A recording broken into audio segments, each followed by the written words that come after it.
नमस्कार सर्वांना, श्री स्वामी समर्थ. तुम्हा सगळ्यांचं आपल्या चॅनलमध्ये खूप खूप मनापासून स्वागत आहे. आजचा दिवस तुम्हाला खूप छान आनंदाचा जाऊ दे हीच स्वामींचरणी प्रार्थना करते आणि आजच्या व्हिडिओला सुरुवात करते. तर आजच्या व्हिडिओमध्ये आपण स्वामींची अतिशय सुंदर सेवा बघणार आहोत. अतिशय साधी सोपी सेवा, आणि ही एक सेवा तुम्ही रोज कराल. म्हणजे स्वामींच्या प्रकट दिनापर्यंत जरी अगदी केली तरीसुद्धा स्वामींचं एक अस्तित्व किंवा सूक्ष्म रूपामध्ये स्वामींचं अस्तित्व आपल्या घरामध्ये कायम टिकून राहील. इतकी छान आणि इतकी सुंदर सेवा आहे. घरामधलं कोणीही, अगदी लहानांपासून मोठ्यांपर्यंत, स्त्री पुरुष कोणीही सेवा करू शकतं. जसं की आपण पारायण करतो. आता 21 दिवसाच्या आपण सेवा बघितलेल्या आहेत. इच्छापूर्तीसाठी काही सेवा बघितलेल्या आहेत. ज्यांना स्वामीचरित्र पारायण करायला जमत नाही त्यांच्यासाठी, म्हणजे त्यांनी कोणत्या सेवा कराव्यात हे सुद्धा आपण बघितलेलं आहे. पण ही जी काही सेवा आहे ती अगदी कोणीही करू शकतं. जर तुम्हाला वेळ असेल आणि या बाकीच्या सेवा करायला तुम्हाला जमत नसतील तर तुम्ही ही सेवा नक्की करा. अगदी किती फक्त 5 ते 10 मिनटं लागतात, जास्त वेळ लागत नाही. फक्त तुमच्या घरामध्ये स्वामींची मूर्ती असावी किंवा फोटो असला तरी चालेल. जर तुमच्या घरामध्ये स्वामींची मूर्ती, फोटो असेल तर आवर्जून ह्या 21 दिवसामध्ये किंवा स्वामींच्या प्रकट दिनानिमित्त ही सेवा तुमच्या हातून घडली तर खूप चांगलं आहे. बघा, आपल्या घरातील नकारात्मकता दूर होण्यासाठी, आपल्या मनावरची मळब दूर होण्यासाठी, प्रत्येक वेळी आपली इच्छा पूर्ण व्हावी, आपल्या मनोकामना पूर्ण व्हाव्यात म्हणून आपण सेवा करत असतो. पण आपल्या मनोकामना कधी पूर्ण होतात, किंवा बघा कधी कधी होत असतं की आपण सेवा करत असतो पण सेवेत लक्ष लागत नाही, मन लागत नाही, मन घाबरल्यासारखं होतं. तर असं का होतं? कुठेतरी आपल्या घरामध्ये निगेटिव्हिटी असते. आणि भले स्वामींची मूर्ती या घरात आहे, फोटो घरात आहे, पण अशा गोष्टीसुद्धा घडत असतात. तर का? ती निगेटिव्हिटी आपल्या घरामध्ये ठाण मांडून बसलेली असते. आणि ज्यावेळी निगेटिव्हिटी ठाण मांडून बसलेली असते त्यावेळी आपण सेवा करत असताना ती निगेटिव्हिटी किंवा ती नकारात्मकता आपल्याला सेवा करू देत नाही, किंवा तिला तिचं वर्चस्व जे आहे ते म्हणजे अबाधित ठेवायचं असतं. त्यामुळे आपल्याला सेवा करत असताना कधीकधी मन घाबरतं, सेवा करू वाटत नाही, किंवा सेवा करायला बसलं की जांभई येते, झोप येते. तर ती पूर्णपणे नकारात्मकता घालवण्यासाठी, सोबतच आपल्या मनावरची मळब दूर करण्यासाठी, म्हणजे आता आपल्या मनावरली मळब म्हणजे काय? बघा, प्रत्येक वेळी इच्छा मनोकामना पूर्ण होण्यासाठी सेवा करायची असते का? तर नाही. आपल्या घरामध्ये सुखशांती नांदावी, जे काही आपण कमवतो, आपल्या घरामध्ये लक्ष्मी येते, ती स्थिर राहावी, आणि सगळ्यात महत्त्वाचं म्हणजे महाराजांचं अस्तित्व घरामध्ये टिकून राहावं, यासाठी आपल्याला ही सेवा करायची आहे, किंवा तुम्ही ही सेवा करू शकता. तर आता काय करायचं? बघा, तुमच्या घरामध्ये जर महाराजांची मूर्ती असेल, फोटो असेल, तर रोज सकाळी 21 दिवस करा, आजपासून करा. संकल्पयुक्त सेवा करावी असं काही नाही. बघा, ज्या दिवशी तुमच्यासमोर हा व्हिडिओ आले त्या दिवशीपासून तुम्ही ही सेवा करू शकता. अगदी प्रकट दिनाला 2 दिवस राहिले आहेत तरीसुद्धा तुम्ही ही सेवा करू शकता. असं काही नाही की 21 दिवसच केलं पाहिजे, 7च दिवस केले पाहिजे, किंवा 11 दिवसच केले पाहिजे, काही नाही. आणि विना संकल्पाचं तुम्ही करू शकता. याला संकल्प वगैरे करायची काही गरज नाही. अगदी आज तुम्ही केलं ना, दुसऱ्या दिवशी दुसरी व्यक्ती करू शकते. असं काही नाही की आज पहिल्यांदा तुम्ही केलं आहे म्हणल्यावर प्रकट दिनापर्यंत तुम्हीच करायची सेवा. जर तुम्हाला एखाद्या दिवशी नाही जमलं तर घरातील इतर सदस्य सुद्धा ही सेवा करू शकतात. इतकी सोपी आणि सुंदर सेवा आहे. तर आता काय करायचं? सगळ्यात पहिले आपण रोज स्वामींची पूजा करत असतो. तर मूर्ती असते आपल्या घरामध्ये, छोटा किंवा मोठा फोटो असतो. तर फोटो असेल तर कशी सेवा करायची, मूर्ती असेल तर आवर्जून तुम्ही ही सेवा करा. कधी कधी काही जणांच्या घरामध्ये मूर्ती नसते, पण जर तुमच्या घरामध्ये खरंच महाराजांची मूर्ती असेल तर ही सेवा करा. खरंच सांगते, आयुष्यात खूप सुंदर या 21 दिवसात तुम्हाला चमत्कारिक बदल तुमच्या घरामध्ये घडलेले दिसून येतील. तर आता काय करायचं? रोज आपली स्वामींची आपण पूजा करत असतो, रोज आपण देवपूजा करत असतो. तर देवपूजा इतर बाकीच्या सेवा करण्याआधी तुम्हाला ही सेवा करायची आहे. तर आता आपली नित्यसेवासुद्धा करायचीच आहे. नाही तर ह्या सेवा करतोय म्हणून दुसऱ्या सेवा सोडून द्यायच्या, तर असं अजिबात नाही. तर काय करायचं? बघा, महाराजांना आता रोज आपल्याला महाराजांना अभिषेक करायला जमत नाही. म्हणजे कधी कधी काही जण गुरुवारी करतात, किंवा म्हणजे असे विशिष्ट ठराविक दिवशी अभिषेक करत असतो आपण. पण तुम्ही ह्या प्रकट दिनानिमित्त रोज महाराजांच्या मूर्तीवरती अभिषेक केला तर त्या अभिषेकाचं जे तीर्थ आहे ते तीर्थ तुमच्या घरामध्ये शिंपडलं किंवा तुम्ही स्वतः ग्रहण केला, तुमच्या घरातल्या परिवाराला, संपूर्ण परिवाराला दिलं, तर 100% नव्हे 101% तुमच्या घरामध्ये चमत्कारिक बदल घडून येतील, यात काही शंका नाही. तर बघा, रोज तुम्हाला जर स्वामींच्या मूर्तीवरती अभिषेक करायला जमत नाही किंवा तुम्ही करत नाही, पण हे 21 दिवस किंवा आजपासून तुम्ही वेळात वेळ काढून महाराजांच्या मूर्तीवरती अभिषेक करा. आता अभिषेक करायचा म्हणजे रोज तासभर वेळ काढायचा, सगळ्या सेवा करायच्या काय नाही. फक्त तुम्हाला 5 ते 10 मिनटं लागतात, हार्डली 5 मिनटं लागतात, जास्त वेळ लागत नाही. तर आता सगळ्यात पहिले काय करायचं, महाराजांची मूर्ती असेल तर महाराजांची मूर्ती एका ताम्हणामध्ये घ्यायची किंवा छोट्याशा प्लेटमध्ये घ्यायची. तर आधी बाकीची पूजा वगैरे करून घ्यायची, बाकीचे देव वगैरे स्वच्छ करून त्यांच्या जागी ठेवून फुलं वगैरे अर्पण करून घ्यायची. त्यानंतर महाराजांच्या मूर्तीवरती अभिषेक करायचा, महाराजांच्या मूर्तीची ही सेवा करायची. आता सेवा करत असताना आपण कोणतीही सेवा करत असतो आपल्या घराच्या परिवाराच्या सुखासाठी, समाधानासाठी. तर महाराजांना सांगायचं की जी की काही मी ही सेवा करत आहे तुम्ही माझ्याकडून करून घ्या आणि त्याचं फळसुद्धा मला मिळू दे. मनापासून केलेली सेवा नक्कीच महाराजांच्या पर्यंत पोहोचत असते. आता म्हणाल की ताई, ही सेवा करून इतकेच दिवस करून आम्हाला आमच्या घरात काही मोठे मोठे बदल घडणार आहेत का? तर ते बदल खरंच तुम्ही अनुभवाल. तुमच्या घरामध्ये हट्टी, तापट व्यक्ती, व्यसनाधीन व्यक्ती असेल तर त्याच्यातसुद्धा चमत्कारिक बदल होतील. मुलं खूप चिडचिडपणा करत असेल त्यांना हे तीर्थ द्या. आता हे तीर्थ बनवायचं कसं? महाराजांची मूर्ती असेल तर त्या छोट्याशा प्लेटमध्ये आधी महाराजांना प्रार्थना वगैरे करायची आणि छोट्याशा प्लेटमध्ये तुम्हाला महाराजांची मूर्ती घ्यायची आहे. तर मूर्ती ठेवायची, त्यानंतर महाराजांच्या मूर्तीवरती आपल्याला अभिषेक करायचा आहे. आता अभिषेक करत असताना ताई पंचामृताचाच करायचा का किंवा दुधाचाच करायचा का किंवा मधाचाच? बघा, आता रोज आपण अभिषेक करणार आहे तर रोज आपल्याला ह्या सगळ्या गोष्टी अवेलेबल होतीलच असं नाही. त्याच्यामुळे आणि प्रत्येकाकडे ह्या गोष्टी, कुणाकडे म्हणजे एखाद दिवशी आपल्याकडे दही नसतं, एखाद्या वेळेस आपल्याकडे तूप नसतं, म्हणजे रोज या गोष्टी आपल्याला अवेलेबल होतील असं नाही. म्हणून तुमची जर इच्छा असेल ना, तुम्ही रोज पंचामृताचा महाराजांच्या मूर्तीवरती अभिषेक करा येत्या प्रकट दिनापर्यंत. पण तुम्हाला शक्य नसेल, पॉसिबल नसेल, मी स्वतः म्हणेन की तुम्ही फक्त शुद्ध पाण्याचा रोज महाराजांच्या मूर्तीवरती अभिषेक करायचा आहे येत्या प्रकट दिनापर्यंत. खरंच ही सेवा करून बघा.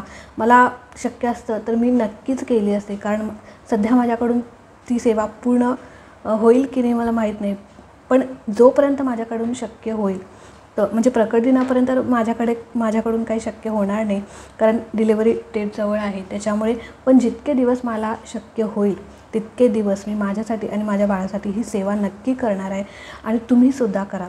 तर आता छोट्याशा प्लेटमध्ये तुम्ही महाराजांची मूर्ती घ्यायची, त्याच्यावरती अभिषेक शुद्ध पाण्याचा करा. तर पाणी घ्यायचं आहे, गळती असेल तर गळती लावा किंवा जर तुमच्या हाताने तुम्ही अभिषेक केला चमच्याने तर खूप सुंदर. तर पहिल्यांदा अभिषेक करताना तुम्हाला 1 वेळा पुरुष सूक्त म्हणायचं आहे. इतर वेळेस आपण काय करतो, 16 वेळा पुरुष सूक्त म्हणतो, 16 वेळा सगळ्या सेवा करतो.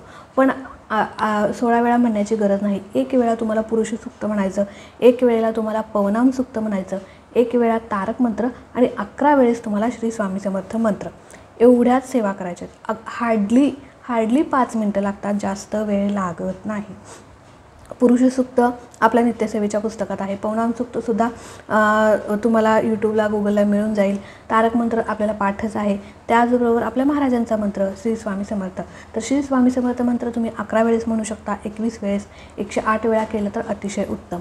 तर ह्या 4 सेवा ज्या आहेत त्या अतिशय प्रभावशाली सेवा आहेत आणि ह्या सेवा आपण महाराजांच्या मूर्तीवरती अभिषेक करून जर केल्या तर आणि त्याचं तीर्थ बनवलं आणि ते तीर्थ काय करायचं, रोज तुम्हाला न चुकता ही सेवा करायची आहे. पहिल्यांदा महाराजांची मूर्ती ताम्हणामध्ये घ्यायची, गळती असेल तर गळती लावा. पहिल्यांदा पुरुष सूक्त 1 वेळा म्हणायचं, पुरुष सूक्त 1 वेळा, पवनाम सूक्त 1 वेळा, तारक मंत्र 1 वेळा आणि महाराजांचा मंत्र 11 वेळेस, 108 वेळेस, जेवढे तुम्हाला होईल शक्य तेवढे वेळेस. तर ह्या 4 सेवा अगदी 5 मिनटात होतात. करून बघा. आता ह्या सगळ्या सेवा करून झाल्यानंतर महाराजांची मूर्ती स्वच्छपैकी छान पुसायची, त्यांच्या जागेवर ठेवून द्यायची, पंचोपचार पद्धतीने महाराजांची पूजा करायची. ही सेवा जर रोज कराल ना, खरंच बघा आज एक मन तुमचं प्रसन्न होईल. आपण रोज महाराजांच्या मूर्तीवरती अभिषेक करत नाही, मी स्वतः देखील करत नाही, माझ्या हातून नाही घडत. मी दर गुरुवारी महाराजांच्या मूर्तीवरती मी त्याचे व्हिडिओ देखील तुमच्यासोबत शेअर केलेले आहेत. पण गुरुवारची सेवा माझी खूप म्हणजे मी माझा काही मोठेपणा सांगत नाही, पण रोज मला शक्य होत नाही ना, पण गुरुवारच्या दिवशी मी नक्की महाराजांच्या मूर्तीवरती अभिषेक करते. पण या 21 दिवसामध्ये आपल्याला फक्त शुद्ध पाण्याचा असा अभिषेक करायचा आहे, ही सेवा करून बघा. तर आता तीर्थ आपली सेवा करून झाल्यानंतर महाराजांची मूर्ती जागेवर ठेवायची. त्यानंतर महाराजांची पंचोपचार पद्धतीने पूजा करायची. रोज तुम्हाला महाराजांचे म्हणजे प्रकट दिनापर्यंत रोज तुम्हाला पिवळं फूल एखादं मिळालं, कोणतंही असो, मग असं काही नाही की सोनचाफ्याचंच आहे, पिवळं फूल तुम्हाला मिळालं तर पिवळं फूल तुम्हाला महाराजांना अर्पण करायचं आहे. नसेल मिळालं तर काही हरकत नाही, फक्त अभिषेकाची सेवा केली तरी चालेल. तर आता पंचोपचार पद्धतीने महाराजांची पूजा करून घ्यायची, धूप दीप अगरबत्ती लावायची, महाराजांना नैवेद्य दाखवायचा आणि अशा प्रकारे फक्त साधी सोपी सेवा आहे, रोज करतो तशीच, पण अभिषेकाची सेवा आपल्याला करायची आहे. तर अशा प्रकारे अभिषेक करायचा. अभिषेकाचं तीर्थ जे आहे ते तुम्ही आता कधी काय होतं आपल्याला ताई म्हणजे एका ताईंचं अभिषेकाच्या एका व्हिडिओमध्ये एक म्हणजे प्रश्न आला होता की ताई अभिषेक सकाळी करावा का संध्याकाळी. तर बघा, अभिषेकाची जी सेवा आहे, मग तुम्ही कोणत्याही प्रकारचे अभिषेक असेल, रुद्रपठण असेल, कोणत्याही प्रकारचा अभिषेकाची सेवा ही सकाळच्या वेळीच झाली पाहिजे, ती पण 11च्या आतच. तुम्ही कोणत्याही देवी देवतांच्या मूर्तीवरती अभिषेक करा, सकाळच्या वेळीच केला पाहिजे. तर आता अभिषेक जो आहे तो सकाळीच करायचा आहे आणि त्यानंतर महाराजांची पंचोपचार पद्धतीने पूजा करून नैवेद्य दाखवायचा आहे. तीर्थ जे आहे ते तुम्ही म्हणजे कधी काय होतं आपल्याला एखाद्या वेळेस वेळ होतो किंवा घरातले सगळे सदस्य त्यावेळी अवेलेबल असतात असं नाही, तर तुम्ही तुमचे जे माठ आहे किंवा पिंप आहे त्या पिंपामध्ये ते अभिषेकाचं जे तीर्थ आहे ते तुम्ही त्यामध्ये ओतू शकता. आपण काळजी घ्यायची की ते तीर्थ किंवा त्या माठातलं त्या पिंपातलं सगळं पाणी संपलं पाहिजे. नाहीतर कधी काय होतं, आपण त्या माठामध्ये पाणी म्हणजे तीर्थ ओतलेलं असतं आणि आपण नवीन पाणी भरण्यासाठी ते पाणी ओतून देतो आणि आपल्या हातून एक मोठी चूक काय घडते, त्या पाण्यासोबत आपण तीर्थसुद्धा फेकून देतो. तर हे पूर्णपणे चुकीचं आहे. त्यापेक्षा जर हे तुम्हाला शक्य नसेल तर तुम्ही प्रत्येक सदस्याला थोडं ते तीर्थ द्यायचं आहे आणि संपवायचं आहे. त्यानंतर थोडंसं तीर्थ शिल्लक राहिलं असेल तर तुमच्या घरामध्ये सगळ्या घरामध्ये अगदी फक्त टॉयलेट आणि बाथरूम सोडून तुमचं जेवढं पण मोठं घर आहे त्या सगळ्या घरामध्ये तुम्हाला प्रत्येक कोपऱ्यात ते पाणी शिंपडायचं आहे किंवा ते तीर्थ शिंपडायचं आहे. याने काय होईल, तुमच्या घरातील, खरंच सांगते, रोज आपल्याला सेवा, तुम्ही मनापासून विचार करा की रोज आपल्याला ही सेवा करायला जमते का, तर नाही, पण या प्रकट दिनापर्यंत आपल्याला ही सेवा करायची संधी मिळालेली आहे, तर तुम्ही नक्की करा. असं काही नाही की तुम्हीच केली पाहिजे, आज तुम्ही करा, उद्या तुमचे मिस्टर करतील, परवा तुमची मुलगी करेल, कोणीही करा, पण प्रकट दिनापर्यंत ही सेवा नक्की तुमच्या हातून घडू दे. ही सेवा जर कराल आणि त्यानंतर तर खरंच घरातसुद्धा आणि तुमच्या मनावरची मनावरची मलिनतासुद्धा दूर होईल, घरसुद्धा निगेटिव्हिटीपासून मुक्त होईल, घरामध्ये सकारात्मक ऊर्जा नांदेल आणि सगळ्यात मेन म्हणजे स्वामींचं अस्तित्व घरामध्ये सूक्ष्म रूपामध्ये टिकून राहील, यात काही शंका नाही. तर पण सगळ्यात महत्त्वाचं, जे पण आपण तीर्थ बनवलेलं आहे अभिषेकाचं ते सगळं संपलं पाहिजे, काहीही करून. घरामध्ये शिंपडल्यानंतर ताई अजिबात वेस्टच करायचं नाही. अगदी आपण पाणी 1 ग्लास 2 ग्लास पितो तशाच प्रकारे अगदी त्याचं काही जास्त बनणार नाही. अगदी 4च सेवा आहेत, अगदी 1 ग्लासभर बनलं तरी आपण सगळेजण ते पिऊ शकतो, असं काही त्यातलं वेस्ट होणार नाही, काय नाही. तर ते तीर्थ तुम्हाला पूर्ण संपवायचं आहे आणि ही सेवासुद्धा करायची आहे. सेवा करा आणि अनुभव घेऊन बघा. मी स्वतः ही सेवा करणार आहे माझ्या बाळासाठी, माझ्या स्वतःसाठी. तर येणारी डिलिव्हरी जी आहे ती सुखरूप व्हावी यासाठी. तर जेवढे दिवस शक्य होतील, आता किती दिवस जातील नाही माहिती, पण प्रकट दिनापर्यंत तरी मला काही सेवा करणं शक्य नाही, पण जेवढे दिवस शक्य होईल, अगदी 7 दिवस 8 दिवस आजपासून मी नक्की ही सेवा करणार आहे. तुम्हीसुद्धा करा आणि अनुभव घेऊन बघा. महाराजांचं जे तीर्थ आहे अभिषेकाचं त्याच्यापेक्षा मोठं म्हणतो ना की अमृत या पृथ्वी तलावरती नाही. आणि हे अमृत जर आपल्याला रोज करायला शक्य झालं तर खूप सुंदर. आणि प्रकट दिनानिमित्त आपल्याला ही सेवा करायची संधी मिळाली आहे, तर तुम्ही नक्की करा, वेळात वेळ काढून करा. तर आजचा व्हिडिओ मी इथेच एंड करते. आवडला असेल तर नक्कीच लाईक करा. आणि सगळ्यात महत्त्वाचं म्हणजे महाराजांना प्रार्थना करायची, माझ्या घरातील निगेटिव्हिटी दूर होऊ दे, माझं मन स्थिर राहू दे, तुमची सेवा करण्याची मला ताकद द्या आणि तुमची सेवा करून घ्या. अशा प्रकारे आपण रोज महाराजांना प्रार्थना करायची. बघा, आपण प्रत्येक वेळी काय म्हणतो की मला हे द्या, ते द्या, मला ही इच्छा पूर्ण करा, ती इच्छा पूर्ण नाही. आपण महाराजांना काय सांगायचं, माझी सेवा तुमची सेवा करून घ्या. ज्यावेळी सेवा करण्याची एखाद्या वेळेस इच्छा होते ना, त्यावेळी ती महाराजांचीच इच्छा असते. म्हणून आज तुमच्यासमोर हा व्हिडिओ आला आहे, तुमची सेवा करण्याची इच्छा झाली तर तुम्ही नक्की करा. तर आजचा व्हिडिओ इथेच एंड करते. आवडला असेल तर नक्कीच लाईक करा, शेअर करा. चॅनलवरती नवीन असाल तर चॅनलला सबस्क्राईब नक्की करा. भेटूया अशाच एका नवीन व्हिडिओसोबत, नवीन सेवेसोबत. तोपर्यंत खुश राहा, आनंदी राहा आणि सगळ्यात महत्त्वाचं स्वामींची सेवा करत राहा. श्री स्वामी समर्थ.